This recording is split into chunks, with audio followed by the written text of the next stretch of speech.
Like it was horrible. And even before that, I was all the way up the hill near like Broadway, and that's where he first came over to me. That was my second encounter with him. The first encounter I had with him was in Harlem. It was on 135th Street between St. Nicholas and Frederick Douglass. He was following me and saying sexual things to me, and I went past him and I went down to 134th Street and I walked down that way to try to see if like I can lose him. He followed me all the way to the end of the block, and if you know, there's a police station on the other side of that block. And I didn't see him for a second. I felt like I thought I lost him. It's not that I thought that I lost him. I saw somebody I thought was my friend, right? Until that person did something they weren't supposed to do to me too. I saw somebody I thought was my friend. And when he saw that I knew somebody that was over there, he disappeared. And then when I left them, I went down I was like, I'm going to take a different way because he may have kept walking straight. That's what it looked like he did.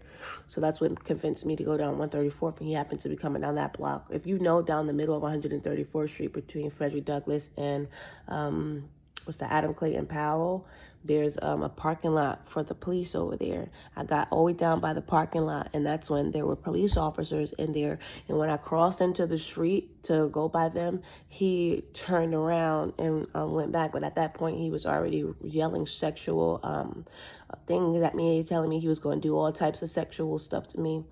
And he got away, so I ended up turning back and running to the person who I knew who owns an establishment over there.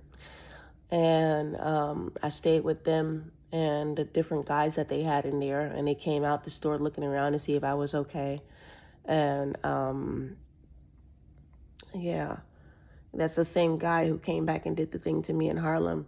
And he saw me, and then he was sexually assaulting me up there. But I hadn't slept for days. If you watched any of my other videos, I explained that they were sending people to my apartment, my street every night. They were popping firecrackers outside of the window. They were blasting music every night. I didn't have a phone or anything, so I didn't have the ability to like drown noise out. I had a partner who gave me a phone, but he ended up asking for the phone back. It's like right before they started doing that to me, right? That's really ironic, right?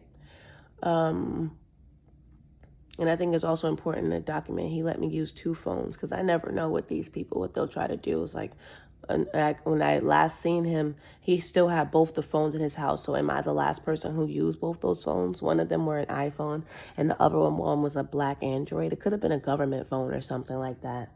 But it's just important to document that also. So if anybody ever tries to like put that there and say that I had it or anything during a time frame where I didn't, that's not the case. On the day that he picked the phone up from me, it was on 145th Street. And he picked it up by that park that's over there, the one with the big pool in it. And then he was upset with me because he was like, hey, I've been calling you for a couple of days and you haven't come. But I haven't come because I was too afraid to come, because all of those men were being sent to the block every day. And they had the police officers coming over here, stopping fights, and they were arresting people every day. That's how it started at first, before the firecrackers. They were having big fights and big brawls over here. And people kept getting arrested.